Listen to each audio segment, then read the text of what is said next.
They always tell you, write it down before the memory rots. But what if the memory is the rot? What if every sentence you drag onto the page is another maggot squirming out of the wound, and the only way to stop the infestation is to keep writing until the wound is clean, or until you die, whichever comes first? I've been awake for 6 straight days. Not, I've been sleeping badly. I mean, I have not closed my eyes once in 144 hours, because every time my lids flutter the film reel starts. The red corridor, the wet breathing, the thing that wore my best friend's face like a wrinkled sock. I can feel my heart fibrillating as I type, a moth battering a bulb, but I have to finish this. If you're reading it, I'm either dead or locked away where the orderlies confiscate shoelaces. Either way, the story is finally outside my skull, and maybe it will crawl into yours instead. I never set out to be a night watchman. I was just drifting, running from a breakup and a repoed sedan, when the Craigslist ad appeared like a pop-up from hell. Historic sanatorium seeks live-in caretaker. No rent, no utilities, $600 cash weekly.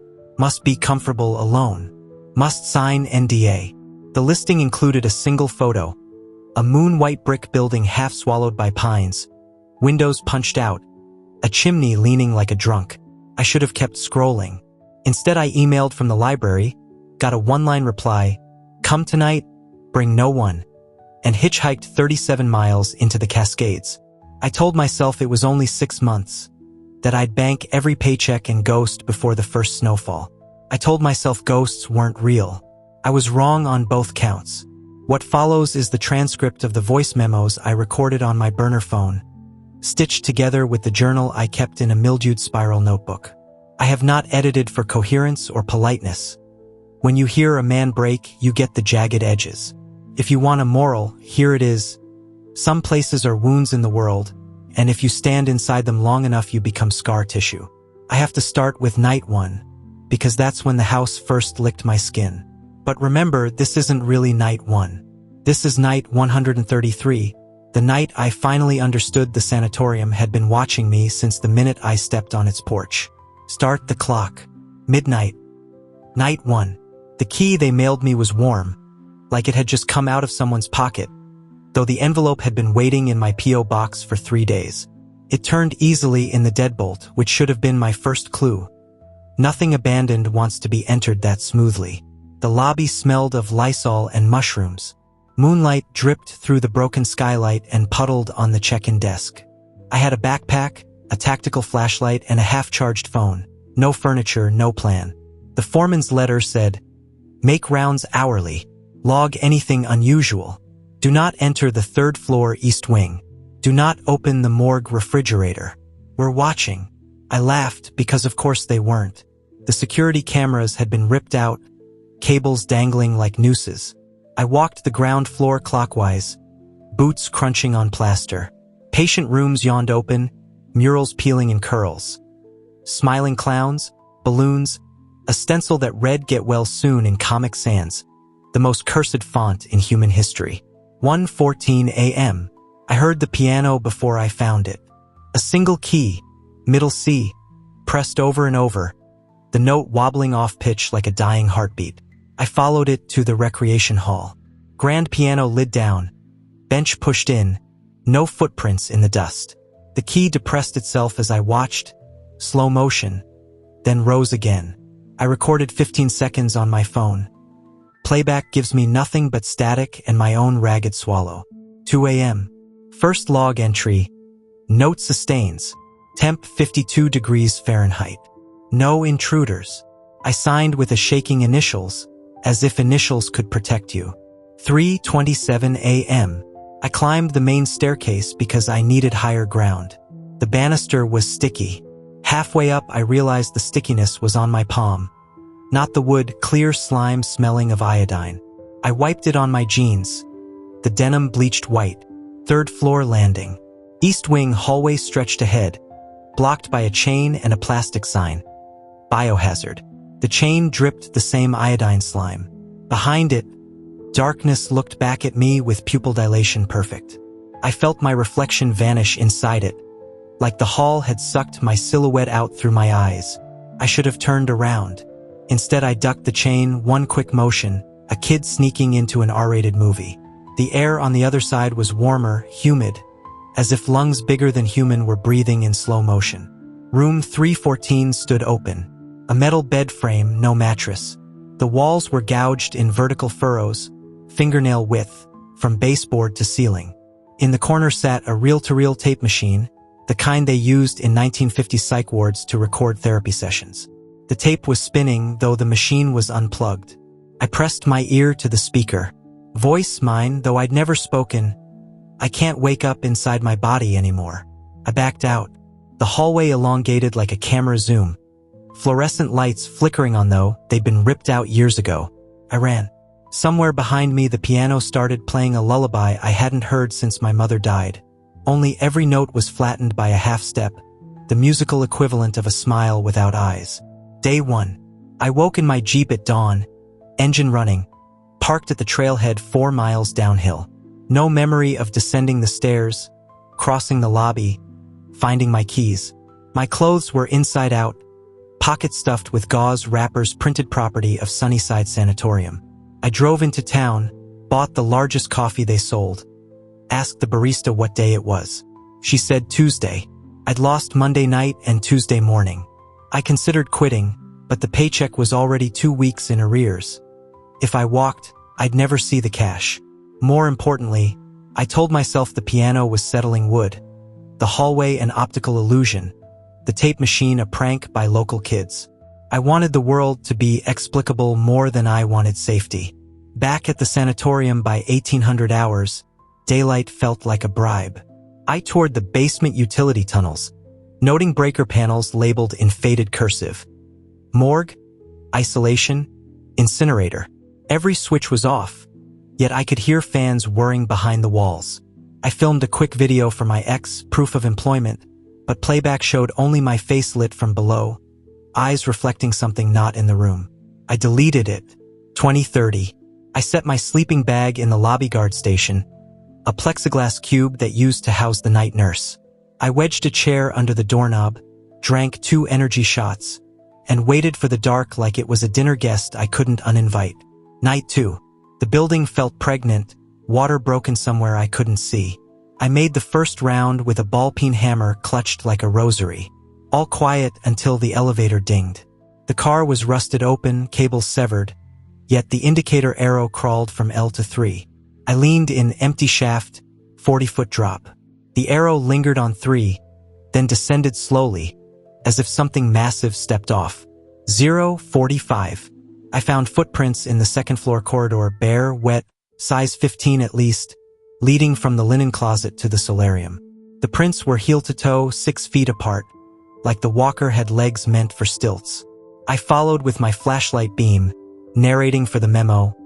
Prints end at window. Window painted shut. No ladder marks outside. My voice cracked on ladder. 1:30. The solarium doors slammed behind me. Wind. No glass left in the frames. I turned and saw the wheelchair. It was an antique convalescent chair. Leather seats split like overripe fruit. It rolled forward 1 crank of its wheels. Stopped. Rolled again. No slope, no push. I smelled ozone and vomit. The chair turned side on and waited, expectant. I approached because that's what idiots in stories do. On the seat lay a patient file. Name, Anderson. Diagnosis, nightmare psychosis. DOB, same as mine, only flipped day/month. Photo me, age 8, missing front tooth. I dropped the file. The wheelchair rocketed down the hallway, crashed through the solarium window, and vanished into the night outside. Though the sanatorium sits on a cliff, nothing but air for 100 yards. I ran to the jagged frame, leaned out. No chair, no sound of impact.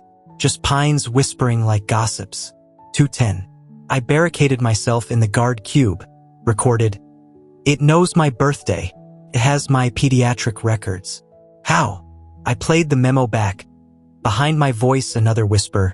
Come home. 3 o'clock. I must have dozed first and last time. I jerked awake to the taste of pennies. The plexiglass walls fogged with breath that wasn't mine.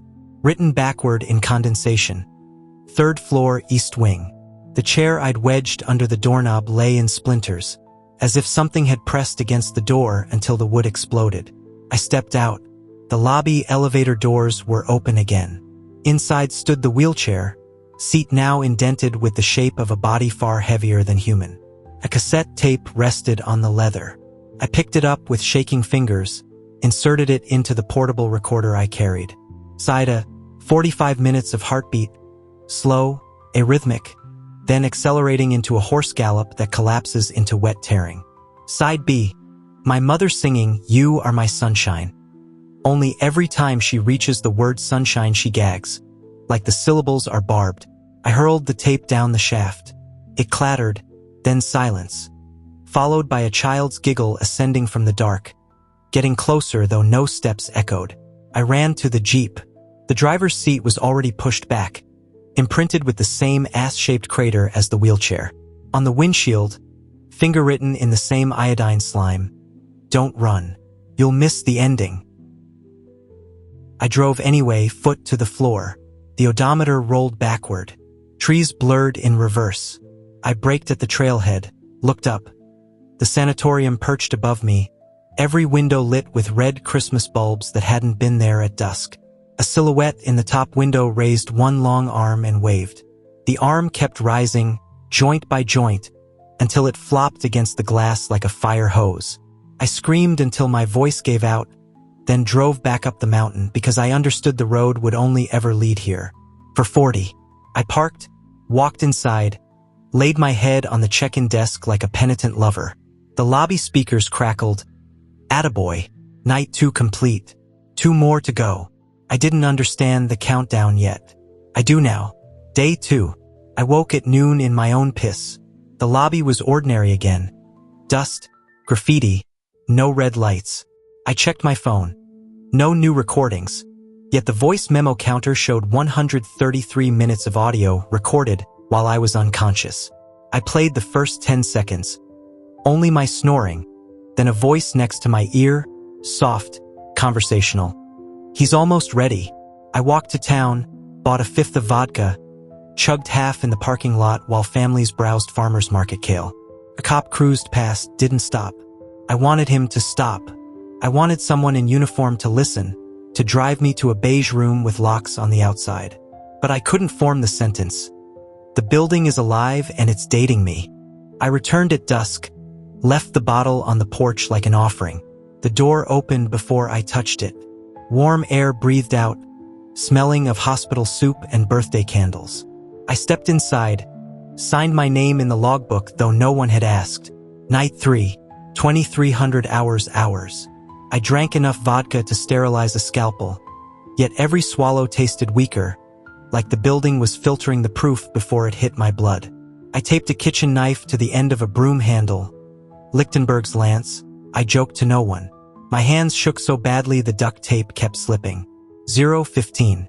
The basement incinerator door stood open, though I chained it shut at sunset. Inside, the ash grate had been raked into a perfect cone. On top lay a single Polaroid. Me at 7, asleep in a hospital bed I've never seen. Written on the white border in ballpoint, "Take your medicine." I pocketed the photo, climbed the tunnel toward the morgue. Halfway, the overhead bulbs flickered in Morse. I don't know Morse, but my brain kept translating. STAY. 1 o'clock. The autopsy theater doors were French-style, windows painted black. I pushed. They exhaled refrigerated air. Stainless steel tables reflected my flashlight as rectangles of moonlight. On the center table lay a body bag, zipper half open, plastic bulging like a lung about to exhale. I approached because curiosity is just fear flirting. The zipper moved by itself, tooth by tooth, until a face appeared. My face, but bloated, eyelids sewn shut with red yarn. The mouth opened. Water poured out, smelling of iodine. A voice bubbled up from the liquid. "Third night. Third wound. Let me in." I drove the knife broom into the chest. The blade met no resistance, as if the body was made of warm bread. The bag collapsed, empty, dumping gallons of sanatorium-smelling water across the floor. My reflection stared up from the puddle, except it was smiling, and I wasn't. The lights died. Darkness absolute. I felt my mirrored hand grab my ankle underwater, though the floor was dry. I toppled.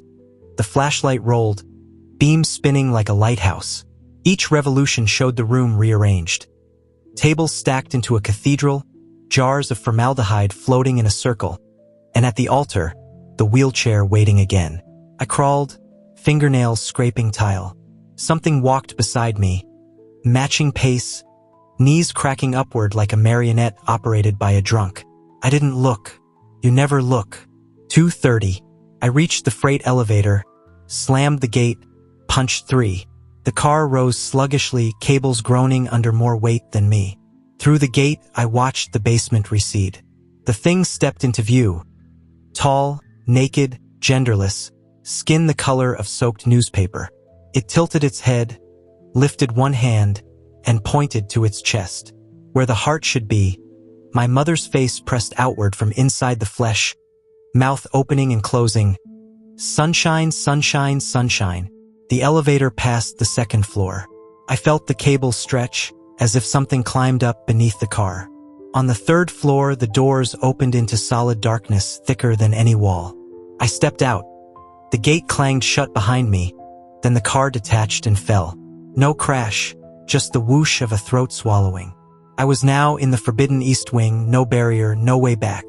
3 o'clock. The corridor carpet was soggy, squishing like soaked cereal. Every door had been removed from its hinges. Inside each room, hospital beds arranged in a spiral, mattresses stacked into a well. From the center of every well rose whispering, the same sentence layered like a choir. Almost ready, almost ready.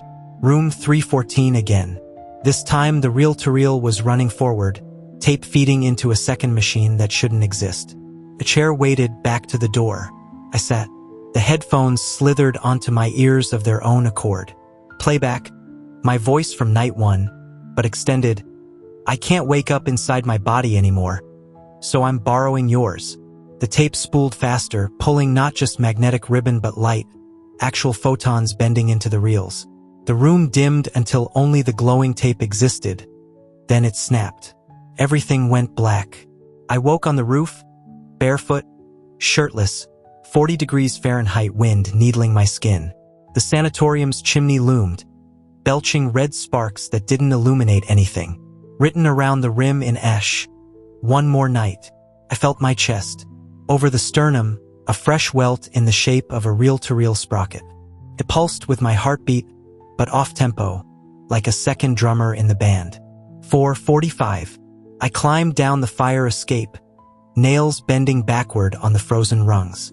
The Jeep was idling in the parking circle, driver's door open, radio tuned to a lullaby station that only played my mother's song, every verse ending in static gagging. I drove downhill, but the road curved back on itself like a Mobius strip. Each pass the building appeared larger, closer, until I realized the mountain was sinking, not me ascending. I parked, surrendered, walked inside. The lobby speakers cheerfully announced, Night 3 complete. Recruitment phase successful. I didn't know who was recruiting whom. I would soon. Day 3. Noon found me cross-legged on the cafeteria tile, counting ceiling tiles, 1,247, though every recount added 3 more.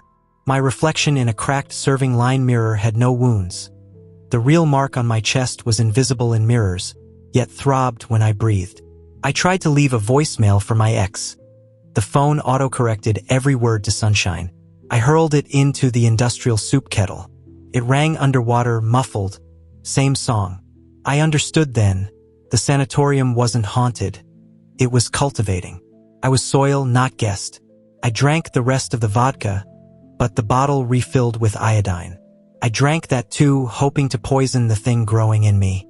It thanked me with a hiccup of sparks. Night 4, it's 11 p.m. in the clock. I entered the morgue voluntarily, stripped, lay on the table where I'd stabbed the hollow body. Leather restraints buckled themselves around my wrists. Not ghosts, not telekinesis, but the building's own autonomic reflex, like a Venus flytrap sewing its lips shut. The overhead surgical light clicked on. In the reflective dome, I saw my chest sprocket mark rotating, skin wrinkling, feeding itself into an invisible spindle. Tape ribbon extruded from the pores, brown, glossy, humming. It lifted into the air and threaded itself into the reel-to-reel machine that now materialized above me on a retractable arm. The record lamp glowed. My mouth opened. Words I hadn't thought yet spilled out. I consent to the transfer of occupancy from biological tenant to structural resident. Effective sunrise. I tried to scream no. The tongue wouldn't obey. 0:30. Doors burst open.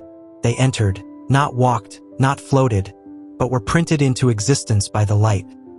Every patient whose files I'd ignored.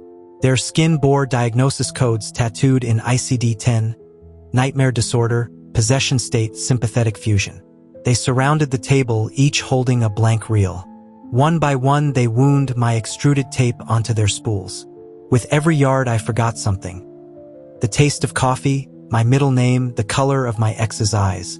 When the final reel filled, the patients turned their backs and left via the incinerator chimney, shot upward like reverse meteors, taking my memories as fuel. 1:15. The chief surgeon arrived. The soaked newspaper thing, now wearing a physician's coat stitched from bedsheets. It loomed, peeled its own chest open like a jacket.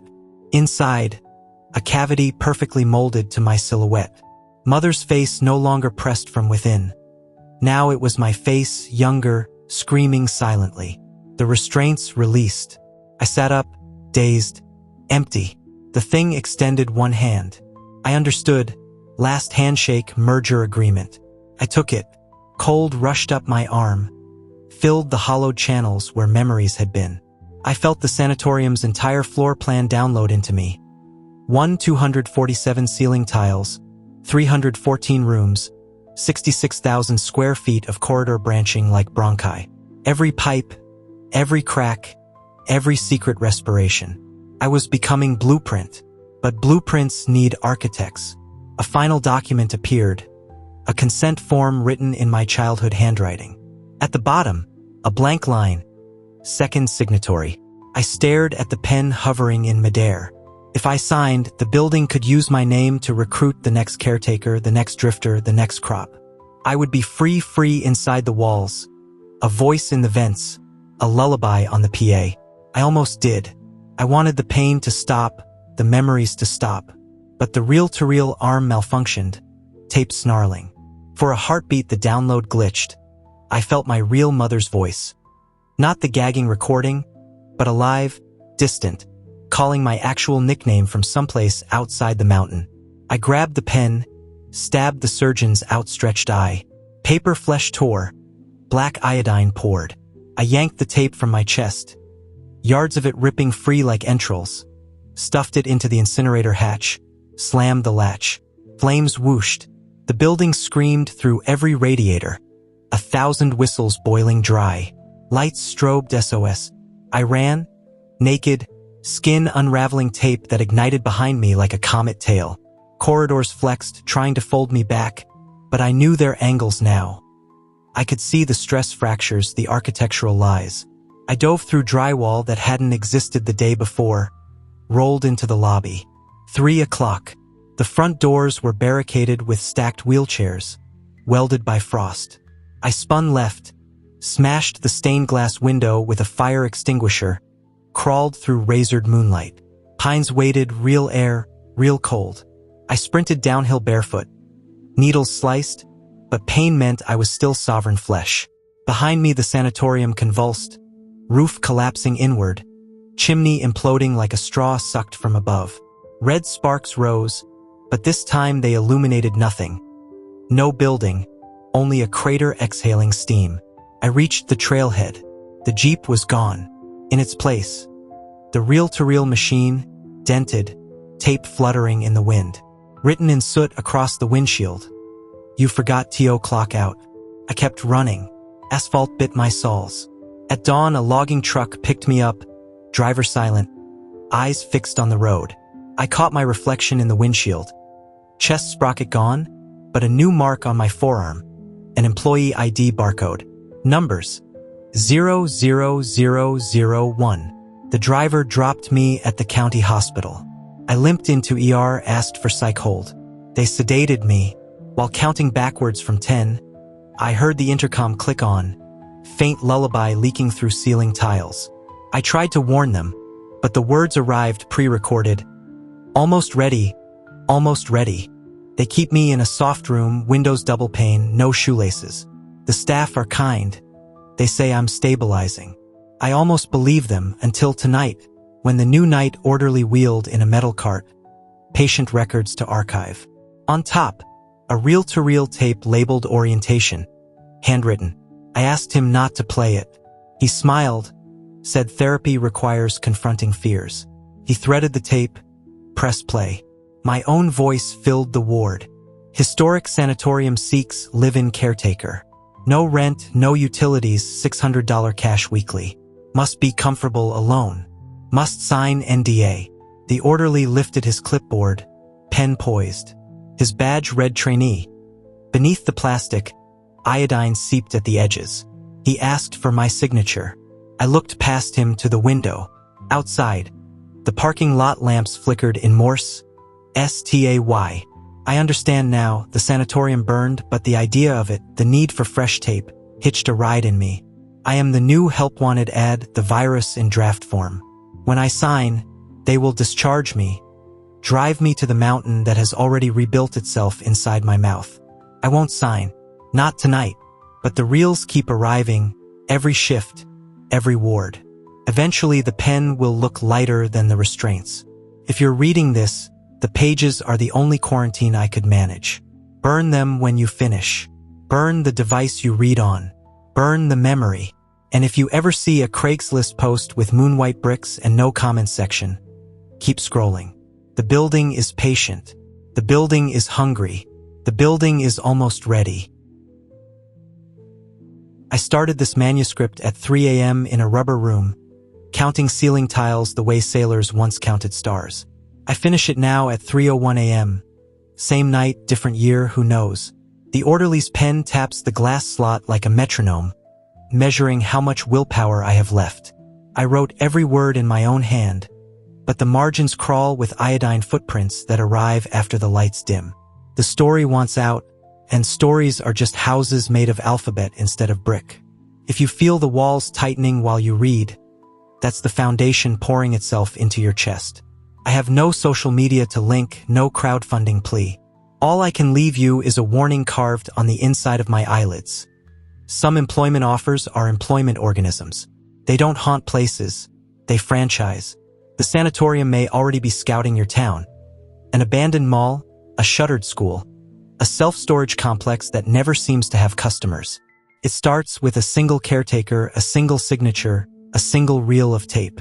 Burn the ad before it answers itself. Burn the map before it folds you inside. And if you ever wake up inside a building that knows your childhood nickname, remember, the exit is always behind you, but the hallway is learning your stride. I'm out of pages. The pen is sliding under the door now, warm as a key fresh from someone's pocket. I hear the lullaby starting over the intercom, my mother's voice rebooted. Time to decide. Signature or scream. Choose scream. Choose fire. Choose anything but ink. Goodbye, reader. Good. If the story found you, forward it to one person you love. Then delete every copy on your devices. Talk about it aloud in a bright, crowded place. Sunlight is the only antivirus that travels by word of mouth. And the next time you scroll past a too-good-to-be-true job ad that makes your pulse stutter, post the link in a public forum with the caption, "This feels off. Anyone else?" Crowdsource the unease. Burn the blueprint before ground breaks. Your signature is your skeleton. Don't rent it out for $600 a week. Stay employee-free. Stay unarchived. Stay alive.